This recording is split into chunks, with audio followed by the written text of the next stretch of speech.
오늘도 금요 기도회에 나오신 우리 성도님들 환영하고 축복하고 감사합니다. 여러분, 우리가 이 금요 기도회를 참석해 주시는 것만으로도 이 기도회를 지키는 일이라는 중요한 사실을 여러분 우리가 인식했으면 좋겠습니다. 내가 하루 가고 안 가고 뭐 그렇게 중요한가라고 생각할지 모르지만 그렇게 하나 둘 빠져나가서 교회가 점점점 예배하는 자가 없어지면 사실 그 예배가 없어질 것이고, 그런 예배가 하나 둘 없어지면 교회가 하나 둘씩 계속 없어지게 됩니다. 그런 의미에서 여러분이 이 시간 이 자리에 앉아 있는 것 정말 중요하게도 교회를 지키는 일이라는 사실을 여러분 꼭 기억해 주시면 감사하겠습니다. 서로 우리 옆 사람 보고 한번 인사합시다. 귀한 일 하고 있습니다. 한번 인사합시다. 교회를 지키고 계십니다. 감사합니다. 자, 오늘 6장의 이야기는 복음을 받아들인 초대교회의 첫 번째 문제가 터진 사건입니다. 무슨 문제냐 하면 1절에 말하는 것처럼 이 유대 공동체, 기독교 공동체가 항상 이 구제하는 일들을 열심히 했는데, 특별히 가난한 과부들에 대해서는 매일의 구제를 했다라고 이야기하죠. 매일의 구제. 그러니까 매일매일 그들에게 양식을 조금씩 나눠주며 그들이 어려움을 겪지 않도록 돕는 사역을 교회가 열심히 했다는 말이죠. 그런데 문제는 이 좋은 일을 하는데 거기에 이 앞서거니 뒤서거니 하는 일이 자꾸 생긴다는 거죠. 누가 고의적으로 이 구제를 빠뜨리는 일이 발생한 겁니다.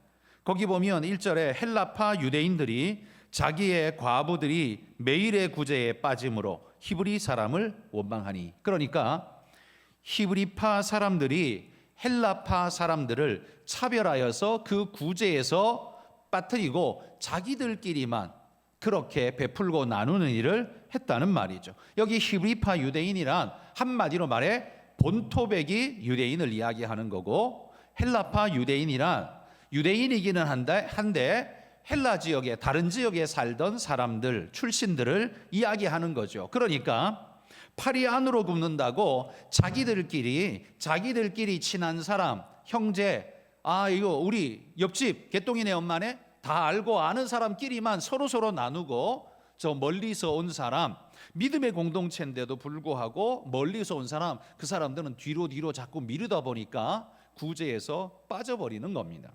자, 이런 일이 일어나니까 헬라파의 그리스도인들이 항의를 한 거죠. 사도들에게. 왜 이런 일이 계속 일어나느냐? 이게 뭐 한두 번 일어난다면 이게 그러려니 어쩌다가 그럴 수 있겠지 하는 생각을 하겠지만, 왜 계속 이런 일이 일어나는가라고 항의를 했겠죠.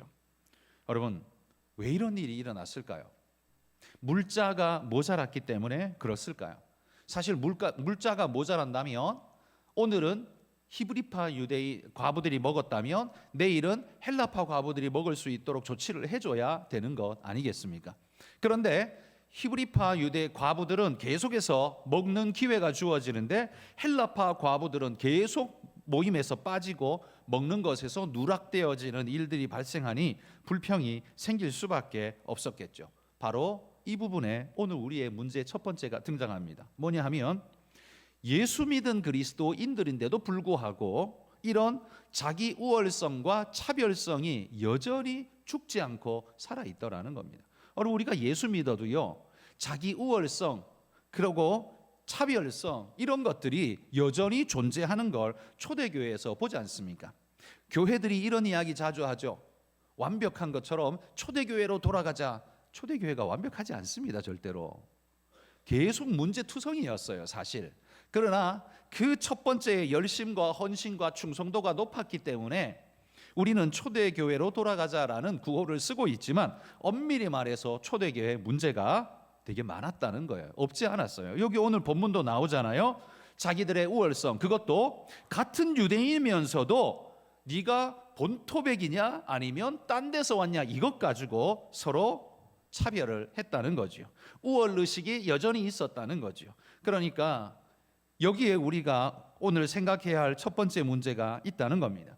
복음 안에 있지만 아직도 그들을 변화시키지 못한 인식의 문제, 인간적 문제가 여전히 살아있더라라는 겁니다. 그러면 이 사람들은, 이런 차별의 의식을 가진 사람은 지옥 갈까요? 그렇게 말할 수는 없죠. 근데 문제는 뭐예요? 지옥 간다고 말할 수 없어요. 그들이 예수 믿고 천국 갈 거라고 말할 수 있어요. 그런데 문제는 그러나 그 모습이 아름다운 모습이 절대 아니죠. 하나님이 원하는 모습이 아닙니다. 그러니까 여기서 우리가 오늘 충격적으로 우리 자신을 돌아봐야 합니다. 예수 믿기만 하면 하나님이 다 만족스러워 하시느냐? 아니라는 겁니다. 그의 삶의 모습 속에 우월감에 빠져가지고 어깨뽕 잔뜩 집어넣고 자기 자랑하고 있는 자들도 많고, 그리고 다른 사람과 차별을 하면서 다른 사람을 애매기고 아프게 하고 눈물 빠지게 하는 일들을 할 수도 있다는 거예요. 구원 얻은 백성이, 예수 믿는 자가 그런 일 할 수도 있다는 겁니다. 오늘 본문이 그걸 보여주지 않습니까? 그러니 여러분, 복음을 받아들였다는 게 우리 인격의 완성을 이루었다는 말이 절대로 아닙니다. 복음을 받아들인 건 우리의 영혼의 구원에 하나님의 보증을 얻은 거라고 말할 수는 있겠지만, 그러나 우리의 숙제, 우리의 인격이 변하고 우리의 삶의 자세가 바뀌고 예수님을 닮아가는 모습이 완성하기 위해서는 아직도 우리는 멀고 멀었다는 사실을 기억해야 합니다. 그러니까 예수 믿고 구원 얻었단 말이 우리의 완성을 말하는 게 아니라, 천국 가는 데는 이상이 없지만 예수님을 닮은 모습에는 아직 한참 멀었다라는 사실이에요. 그러니 여러분, 구원 얻었다라는 말로 우리의 사명을 이루었다는 걸로 착각하시면 안 됩니다. 구원을 얻었다는 말이 우리 사명이 끝났고 우리 인격이 완벽해졌다라는 말이 아니라는 사실을 우리가 꼭 기억해야 한다는 말이죠. 오늘 저는 여러분에게 이 문제의식을 첫 번째로 던집니다. 내가 예수 잘 믿는다는 것이 내가 인격이 고매하다는 걸 절대로 말하지 않는다는 거예요. 내가 예수 오래 믿었고 잘 믿는다는 것이 내가 괜찮은 쓸만한 사람이라는 걸 보장하지 않는다는 사실을 기억해야 합니다. 이게 얼마나 두려운 말입니까? 그러니까 여러분이 예수 믿는다는 그 하나만 가지고서 나는 완성된 인간이야, 나는 인격에 완벽해, 나는 정말 쓸만한 놈이야, 착각이라는 겁니다.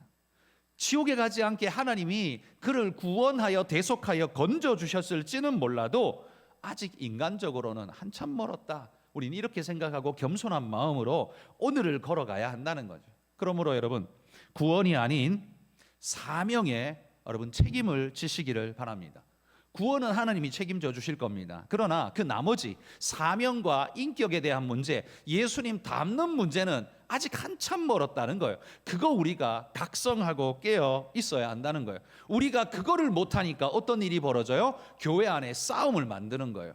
싸움을 만들고 싶어 만든 게 아닙니다. 우리 인격이 바닥이니까 어쩔 수 없이 그 공동체 속에 싸움이 날 수밖에 없는 겁니다. 그들의 인격이 고매했다면, 구원을 얻은 만큼 그의 인격도 고매했다면 싸움이 났겠습니까? 아니요. 형님 먼저 아우 먼저 하면서, 아이고 헬라파 유대인이십니까? 그 멀리서 여기까지 오셨으니 어디 기댈 때라도 있겠습니까? 당신이 먼저 드십시오. 나는 우리 친척들, 친구들, 우리 동네 많습니다. 나는 알아서 해볼게요. 차라리 이렇게 말하는 게 진짜 멋진 믿음의 사람 아닐까요? 그런데 어떻게 해요? 팔이 안으로 굽고 있죠. 야, 일단 우리 유대파 히브리파 유대인들 우리가 먼저 일단 하고 남는 거 있으면 쟤들 줘 라고 차별하고 있는 그 모습은 여러분, 구원 얻은 백성이라고 말하기에 너무 부끄러운 모습이죠. 이게 초대교회 안에 있었다는 거예요.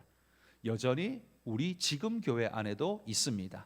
교회의 싸움은 구원을 이루었냐 못 이뤘냐 가지고 싸우는 교회는 단 하나도 없습니다. 단 뭐 가지고 싸워요? 인격 가지고 싸웁니다.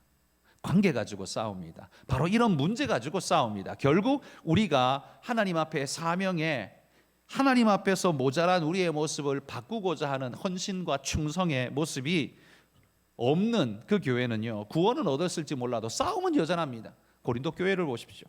고린도 교회 1장에 사도 바울은 그 교회를 하나님의 교회, 구원받은 백성 다 떠높이지만 정작 고린도 교회 안에 쓰여 있는 그들의 문제는 다 뭐였어요? 형편없는, 아니 일반인도 이런 짓 안 하겠다라고 생각될 만한 일들을 그들이 다 저질렀어요. 그런데도 불구하고 바울은 1장에서 그들을 하나님의 백성이라고 높이 지켜들고 있습니다. 그러나 여러분, 우리는 착각하지 말아야 됩니다. 내가 구원 얻었다는 것이 하나님이 내 모든 걸 만족한다는 걸 말하는 건 아닙니다.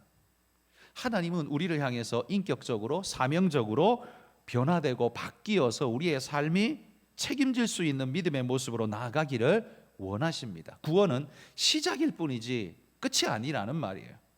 하나님 우리에게 주시는 은혜의 구원은 바로 거기서부터 우리의 새 삶이 시작되어지는 것이, 그게 끝나는 게 아니라는 말입니다. 자, 이 일로 말미암아, 이 사건으로 말미암아요, 새로운 역할이 필요로 되어지게 됩니다. 왜요? 이 이야기를 듣고 보니까요, 사도들이 뉘우치게 됩니다. 우리가 잘못했구나. 어떤 뉘우침요?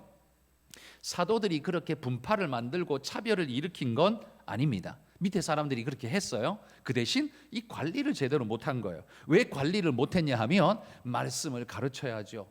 병든 자 가서 기도해 줘야죠.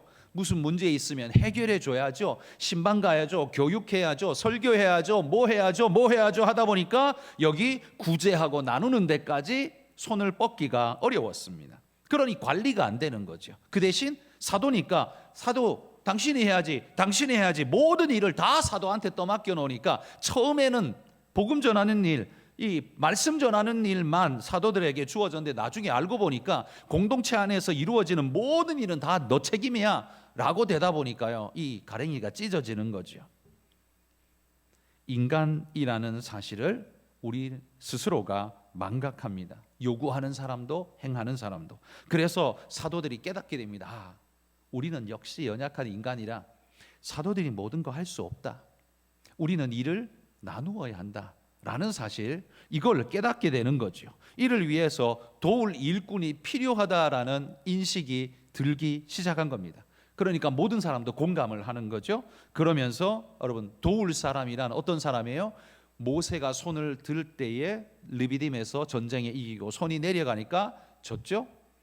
그런데 대신 누가 들어줄 수는 없어요. 그 대신 모세의 팔을 붙들어 줄 수는 있어요. 그래서 아론과 훌이 한 일이 바로 모세의 역할을 옆에서 도와주는 일을 한 겁니다. 이게 바로 재직의 시작점입니다. 재직이 왜 필요한가? 복음 사역의 메인 사역을 제대로 하기 위해서 인간의 한계가 분명하기에 이 모든 걸 돕고 바르게 건강하게 해나가기 위해서는 도움의 일꾼들이 반드시 필요하다. 모세가 손을 들어야 싸움에 이기는 게 맞지만, 그러나 옆에서 아론과 훌이 받들어주지 않으면, 붙잡아주지 않으면 사람은 혼자 팔 들고 계속 1시간, 2시간, 10시간 손 들고 못 있다. 이 당연한 것 아닙니까? 이걸 깨닫고 그 일을 한 아론과 훌, 이게 바로 재직의 시작이라는 말이에요. 여러분, 직분자가 뭡니까? 직분자는 투표로 뽑힌 사람들입니다. 그러다 보니까, 투표로 뽑히다 보니까 그들에게 어떤 인식이 있어요? 요즘 그 국회의원들의 갑질하는 모습을 보면 참 가관이다 싶은 게 이런 게 있죠. 장관들을 막 혼쭐 내면서 자기들은 뽑힌, 국민들한테 뽑힌 사람이고 너는 낙하산 아니냐라는 식으로 말하는 사람들을 봐요. 틀린 말은 아닌데, 그러면 제대로 하든가. 자기도 제대로 하지 못하는 주제에 그런 말을 남발하고 있는 모습을 보면, 저는 그렇게 말하는 사람이 정말, 죄송합니다, 같잖아 보입니다. 저놈은 다시 뽑지 말아야지, 이런 생각이 그냥 절로 듭니다. 여러분, 직분자는 교회 선거를 통해서 뽑힙니다. 교회 대표자이죠. 어떤 대표자요? 그 역할을 하라고 맡김 받은 대표자입니다. 그러나 그가 교회 전체는 아닙니다. 그러니까 직분자가 교회 대표자라는 인식은 잘못하면 자기 중심의 인식과 자기 관리 중심의 생각을 하게 만들어 버립니다. 그러니까 내 중심으로 돌아가야 하고, 내가 허락해야 네가 할 수 있고, 내가 뭘 해야 너가 가능해 라는 식으로 흘러가게 되면 이 문제가 심각한 거죠. 그래서 여러분, 목사와 장로가 함께 교회를 치리하도록 만들어 놓은 게 장로교회 시스템 아닙니까? 그러나 그들이 다 할 수 없기에 거기에 안수 집사를 세우고, 그리고 권사를 세우고, 그런데 그 집사의 역할도 또 나눠야 할 수많은 일들이 있으니까 그를 도우라고 서리 집사를 또 세우지 않습니까? 결국 이것이 중요한 일을 하기 위해서, 지탱하기 위해서 점점점 돕는 일꾼들을 하나하나 더 붙여줌으로써 전체의 역할이 아름답게 진행될 수 있도록 돕기 위해서 재직이 만들어진 겁니다. 재직은 감투가 아닙니다. 이런 생각 자체가 틀리지 않습니까? 여러분, 아론과 훌은 모세를 돕기 위해서 역할을 합니다. 그러나 모세는 어때요? 모세는 하나님의 사명, 하나님이 말씀하신 그것만 지켜가기 위해서, 오직 그거 지켜가기 위해서 모든 걸 쏟는 존재, 그게 모세입니다. 그러니까 하나님은 명령하시고 모세는 하나님의 그 명령을 지켜가려고 몸부림을 하고, 그런데 인간적 한계가 극명하니까 그를 돕기 위해 아론과 훌이 세워져서 그의 팔을 붙들어주는 역할을 하고, 이게 여러분, 이게 결국 재직의 시스템 아니겠습니까? 저는 이게 직분이라고 믿습니다. 나눠 맡은 자들, 그게 직분 아닙니까? 그러므로 여러분, 최초의 직분의 탄생 배경은 결국 이렇게 만들어졌다는 거죠. 그런데 이 모든 것들에는 핵심이 있습니다. 이 구조를 잘 보십시오. 사도들이 왜 집사를 세웠습니까? 집사를 세운 일은 귀찮고 힘드니까 떨거지 일들은 너희들이 해, 그래서 세웠습니까? 아닙니다. 그가 한 말을 우리는 주목해야 합니다. 4절에 이렇게 말하죠. 우리는 오로지 기도하는 일과 말씀 사역에 힘쓰리라. 다시 말해서 말씀과 기도 사역이 가장 중요하기 때문에, 핵심이기 때문에 이거를 퇴색시키지 않고 지키기 위해서는 그 나머지 일들은 좀 나누어 맡아서 그 일들을 서로 함께 할 수 있도록 해야 한다라는 거예요. 이유가 뭡니까? 귀찮은 일, 떨거지 일들은 네 것들이 해, 이 말이 아니라 순수한 메인의 핵심 사역을 순수 그대로를 지키기 위해서는 그렇게 나누어야 하는 거죠. 결국 핵심이 어디에 있어요? 그 나머지 일은 부수적인 일이고 떨거지 일이라는 말이 아니라 제일 중요한 사명의 일, 그건 복음 전하는 일, 말씀 전하는 일, 기도하는 일이라는 그 핵심적 사역이 누수되어지지 않도록, 퇴색되지 않도록 바르게 지켜내기 위한 몸부림이 직분의 재직의 시작점이었다는 겁니다. 그렇다면 여러분, 모든 재직은 잘라서 훈장 붙이는 게 절대로 아니라 전부 다 어떻게 해요? 이 구제와 사역을 돕는 이 집사들, 이 7 집사가 세워져서 그들이 구제와 이런 일을 하게 되는데요, 이 일은 구제가 목적입니까? 아니에요. 구제가 목적이 아니라 말씀과 기도 사역이 제대로 서기 위해서 그 바탕의 사역을 해주는 사역. 그러니까 교회 안에 재직의 모든 사역은 전부 어디를 향해 있어요? 말씀과 기도 사역을 향해서 있다는 겁니다. 그게 바로 서기 위해서 나머지 그 밑에 사역을 해줘야 해요. 그리고 그 사역이 바로 서기 위해서 또 그 밑에 사역이 바로 서야 돼요. 그렇지 않으면 우리의 메인의 사역이 건강하게 바로 서기가 어렵겠죠. 여러분, 재직은 그렇게 해서 세워진 것 아닙니까? 서리 집사가 돼야 그 다음에 안수 집사나 시무 권사가 될 수 있고, 안수 집사가 돼야 그 다음에 장로가 될 수 있는 것, 이게 지금 우리의 시스템으로는 그렇게 되어 있습니다만, 그러면 그거는 한 계단 한 계단 직급으로 올라가는, 여기 계급장 붙이는 겁니까? 아니잖아요. 그게 아니라 서리 집사 때부터 말씀과 이 교회의 본질 사역을 위해서 제일, 어떻게 보면 가장 많지만 제일 밑에 있는 중요한 기초적인 초보적인 일을 우리가 감당하겠습니다. 그 위의 일들은 여러분들이, 당신들이 좀 맡아주십시오. 그것이 서리 집사가 해야 될 일이겠죠. 그 다음에 안수 집사들은, 시무 권사님들은 또 뭐 합니까? 그보다 조금 더 집중된 일들을 또 감당하겠죠. 그리고 그 위에 장로님들과 목사들은 또 무슨 일을 하겠습니까? 그보다 좀 더 결정적인 중요한 일, 핵심, 복음의 핵심적인 일을 하도록 하기 위해서 그게 다 있는 것이겠죠. 그러니 여러분, 우리 모두는 결국 무엇을 위해서 이 직분을 맡았고 이 직분을 행하고 있냐면, 결국 복음의 사역을 위해서 우리는 모든 직분이 있다라는 사실을 잊지 말아야 합니다. 여러분이 뭘 하든, 설거지를 해도 말씀과 기도를 위한, 복음을 위해서 하는 것이고요, 여러분이 주차 봉사를 해도 복음과 말씀을 바로 세우기 위해서, 그거 우리가 감당해 줄 테니 당신들은 그 말씀에 좀 더 진지하게, 좀 더 엑기스 있게, 좀 더 제대로 된 메시지를 전해 주십시오. 여러분, 그래서 목사에게 그런 일 안 시키고 말씀에 집중해 달라고, 기도에 전무해 달라고, 그렇게 여러분, 목사를 그렇게 여러분이 세워 주신 것 아닙니까? 그래서 여러분, 우리 모두는, 우리가 일꾼으로 세움받은 우리 모두는 완장차는 존재가 아니라 결국은 복음 사역을 위해서 모두가 한 방향으로 줄 서 있다라는 사실을 잊지 마십시오. 누가 좀 앞에 있는 것 같고 누가 좀 뒤에 있는 것, 인간의 눈에는 그렇게 같아 보이지만 그게 아니라 모두가 줄 서 있는 겁니다. 누구 하나라도 빠지면 안 되는 중요한 일이라는 거죠. 그러므로 여러분, 여러분이 맡은 이 중요한 일, 그게 바로 이 교회를 지키는 일이라는 사실을 우리가 잊지 말기를 바랍니다. 제가 오늘 설교를 시작하기 전에 그 말씀드렸죠. 금요기도에 나와 주셔서 감사합니다. 여러분, 여러분이 나와 주시는 이 일이 없으면 목사가 설교할 수 있을까요? 아무도 안 나오는데 목사 설교할 수 있습니까? 못합니다. 안 합니다. 그러면 그 자체가 다 허물어지는 거예요. 어찌 보면 설교하는 게 제일 중요한 것 같지만 그보다 중요한 건 여러분이 나와 주는 거예요. 여러분이 나와 주셨으니까 여기에서 그 메시지도 전할 수 있고 함께 기도하자고 우리가 으쌰으쌰 힘낼 수 있고 그것의 바탕으로 교회가 힘을 내어서 든든하게 서가는 거죠. 그러니 여러분, 어찌 보면 가장 흔하고 작은 일이 기초를 세우는 가장 중요한 일이 될 수 있다는 사실, 여러분이 정말 중요한 일을 하고 있다는 사실을 여러분 우리가 꼭 기억했으면 좋겠습니다. 더불어서 오늘 직분자를 세우고 있는데 그 기준이 뭔가를 한번 봅시다. 3절 말씀 한번 같이 읽어봅시다. 3절입니다. 형제들아, 너희 가운데서 칭찬받는 사람 7을 택하라. 우리가 일일에 그들에게 맡기고, 그 다음에 5절입니다.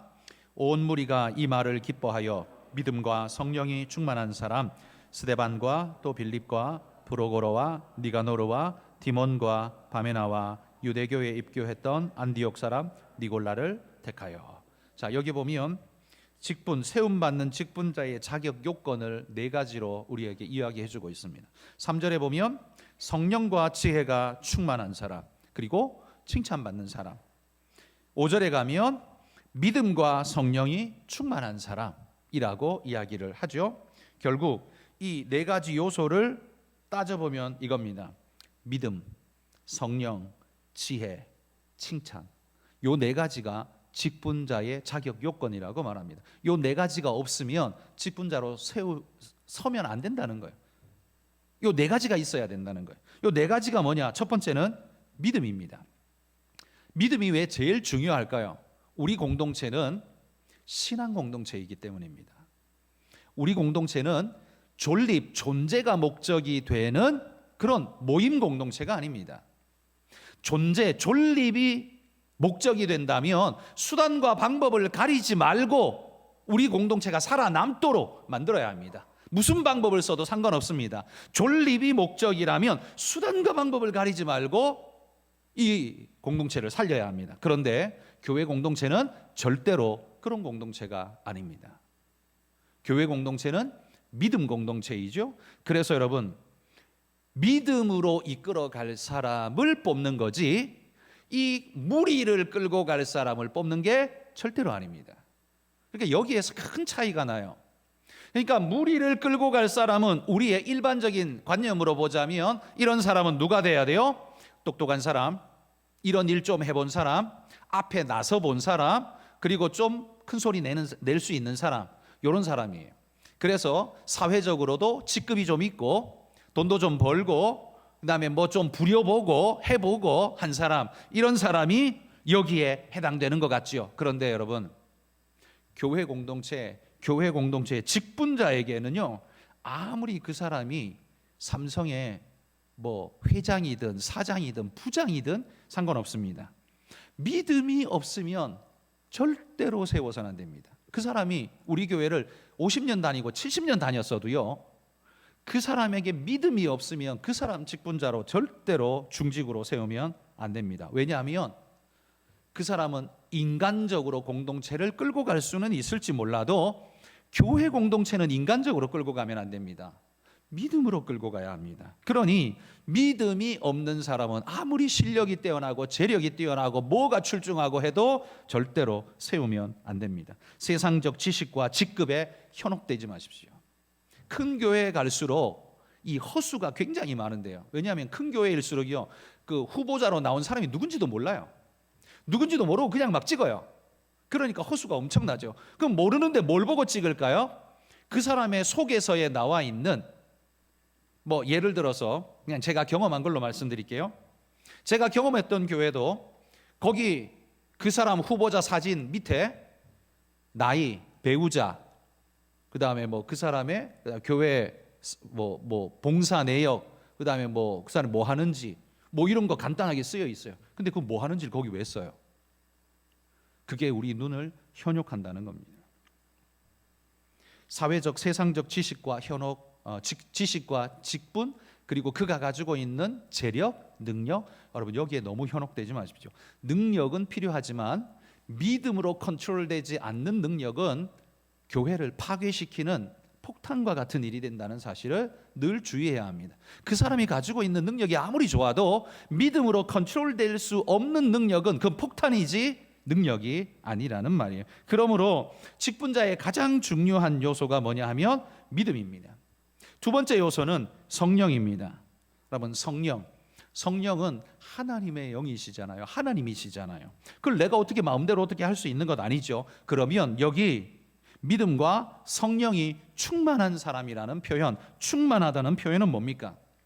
양으로서? 아니요. 양이 아니라 성령이 그를 끌고 가는 사람, 성령의 인도에 순종하며 따르는 사람, 여기에 얼마나 적극적으로 그 성령의 말씀에 인도에 따르며 순종하는 자인가가 굉장히 중요한 겁니다. 그러니까 여러분, 직분자는 끌고 가는 사람이 아니라 엄밀히 말하면 성령에 끌려가는 사람이어야 합니다. 성령을 끌고 다니는 사람은 아주 위험한 사람이죠. 성령을 자기 마음대로 끌고 다니는 사람은 절대로 직분자로 세우면 안 됩니다. 성령에 이끌려가는 사람을 직분자로 세워야 합니다. 그러니까 하나님 말씀을 따르고 순종하는 자가 아니면 절대로 여러분의 영적 리더로 세우시면 안 된다는 말이에요. 오래됐다고 막 세우시면 안 된다는 거예요. 귀찮다고 아무나 막 찍으면 안 된다는 말입니다. 성령이 충만한 자라는 건 그가 주인이 아니라 순종하는 자, 따르는 자, 따름이라는 거예요. 그러니까 우리가 그 사람을 직분자로 세우지만 그 사람은 지금 철저히 누굴 따르고 있어요? 성령을 따르고 있어요. 그래서 세우는 거예요. 그런데 우리가 그 사람을 세울 때 이 사람은 성령 안 따르고 자기 실력 따라요, 자기 지식 따라요, 자기 경험 따라요. 그러면 여러분, 이 사람을 세워놓으면 우리 교회는 어디로 가요? 그 사람 따라가요. 세상적으로 가요. 엉뚱한 길로 가게 돼요. 아무리 뛰어나도 절대로 그런 사람은 뽑으시면 안 돼요. 그 사람이 뭐 회장이든 의사든 교수든 어떤 여러분에게 매혹적인 이름을 가지고 있어도 그런 것들에 속지 마십시오. 그런 것들에 속지 마십시오. 세 번째, 이 직분자에게 중요한 것은 지혜라고 말합니다. 지혜. 여러분, 믿음은 좋은데 지혜가 없으면 어떤 일이 일어날까요? 저는 지혜의 가장 중요한 부분이 판단력이라고 생각합니다. 판단력. 제가 목회 사역을 하면서 아주 절실하게 갈수록 많이 느끼는 게 그겁니다. 목사가 다 압니까? 모르죠. 목사는 그저 성경을 좀 더 여러분보다 좀 더 연구하고 좀 더 안다는 것일 뿐이지 모든 걸 알지 않습니다. 그리고 성경 외의 것은 또 모릅니다.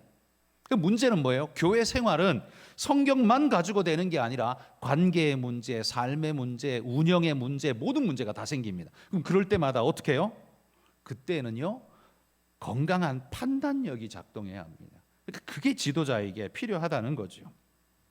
믿음만 있고 무지하면 공동체 전체를 수렁으로 끌고 가는 자가 될 수밖에 없습니다. 그럼 공동체를 해치는 거죠. 아무리 마음 착하고 아무리 신앙이 좋고 아무리 그 사람이 순종을 잘하고 뭘 해도 우리를 끌고 가야 되는데 못 끌고 가면 어떻게 해요? 여기 문제가 생기죠. 그런데 엉뚱하게 판단을 잘못해서 이상한 데로 끌고 가면 어떻게 해요? 그러면 공동체 전체가 문제가 생기겠죠. 그러니까 우리는 기도해야 합니다. 우리 지도자들이 앞선 이 목사와 장로, 이 당회원들이 정말 건강한 판단력을 가지고 있는, 왜? 그들은 모든 걸 아는 자가 아니기 때문에 적어도 건강하게 판단할 수 있는 판단력을 가진 사람들이 되게 해달라고, 그리고 그런 은혜와 지혜를 달라고, 그리고 그런 겸손을 달라고 하나님 앞에 우리는 계속 기도해야 합니다. 지도부의 결정이 공동체의 미래가 되지 않습니까? 그러니 여러분, 그 지도부의 지혜라는 것은 너무나 중요한 것입니다. 그러므로 여러분, 직분자에게 요구되어지는 것이 첫 번째 믿음, 두 번째 성령, 세 번째 지혜라는 사실을 잊지 마십시오. 네 번째는요, 칭찬 듣는 사람이어야 한다고 성경이 말합니다. 칭찬 듣는 사람이란 말은 잘난 사람을 말하는 게 아닙니다. 잘난 사람이 아니라 잘 된 사람을 뽑으셔야 합니다. 사람 된 사람, 건강한 인격과 건강한 신앙을 가지고 있는 사람. 그래서 잘난 사람 말고, 잘난 사람은 일반적으로 어떤 거예요? 잘 나가는 사람이잖아요.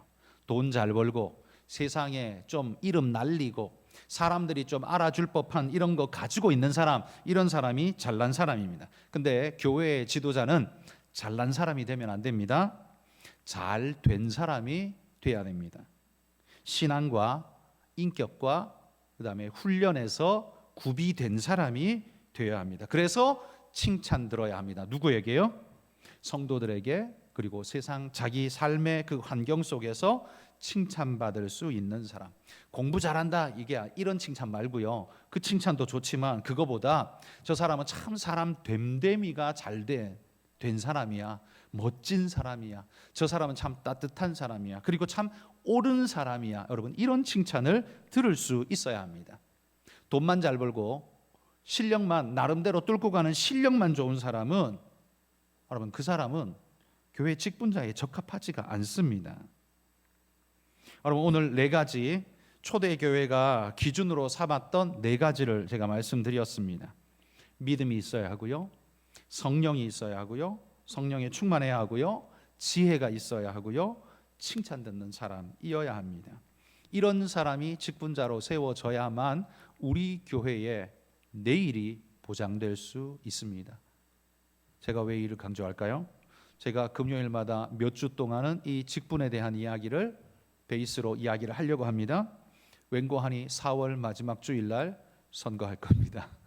4월 마지막 주일날 직분자 선거를 할 겁니다. 여러분, 그 전에 제가 여러분들을 필요한 부분만큼 교육을 좀 하고 싶습니다. 선거해보면 그냥 무조건 아는 대로 찍습니다. 아주 위험한 일이죠. 누구 권사 아들이래, 그거 보고 찍습니다. 쟤는 나랑 오래 이 교회 한 50년 됐어, 저 교회 우리 교회 50년 됐어, 그럼 찍어줍니다.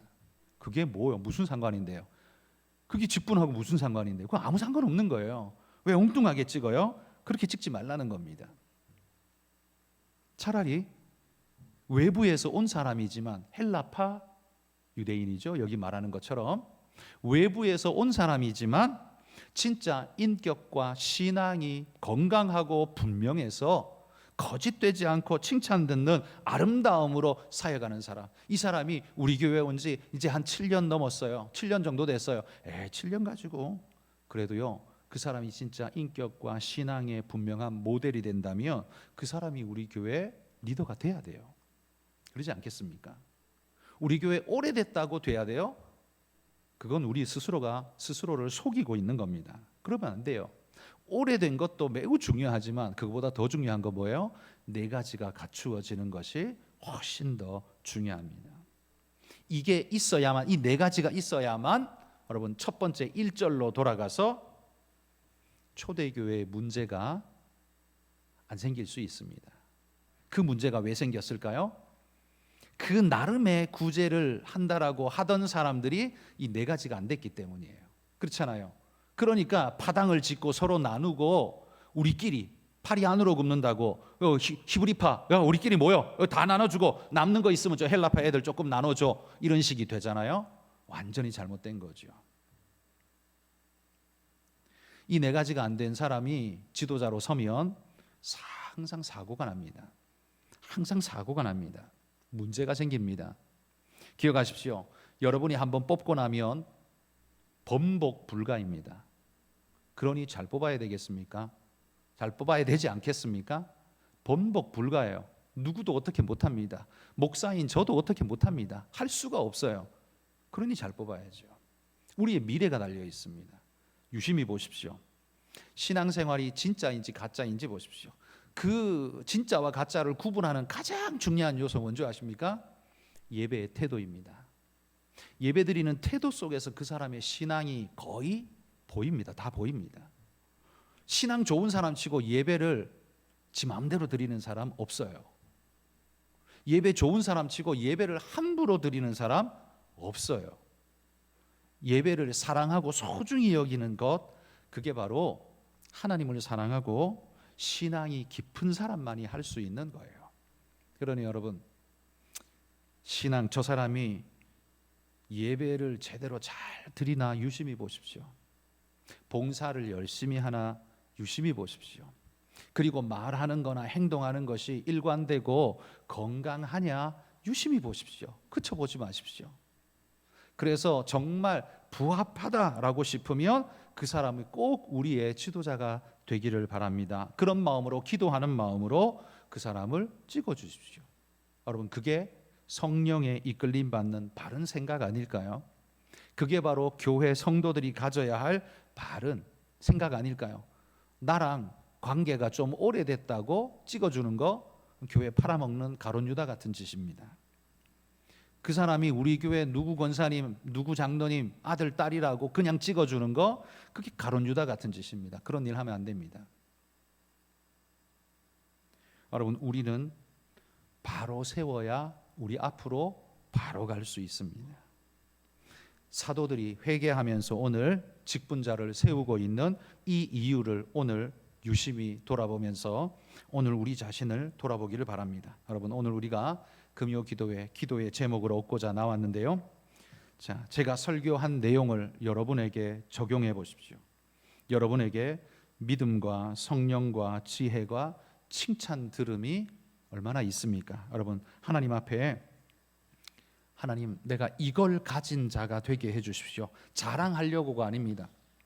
하나님 앞에서 바르려고 우리는 이 일을 추구해야 합니다. 그리고 이 교회를 하나님이 오실 때까지 건강하게 지켜가고 복음의 센터가 되게 하도록 하기 위해서 우리는 그걸 지켜가야 합니다. 그러니 여러분, 우리 자신을 돌아보며 거기에 부합한지, 거기에 좀 모자란다면 어떤 부분이 모자란지, 그래서 어떻게 내가 나를 만들고 다듬어 가야 할지를 깊이 돌아보시기를 바랍니다.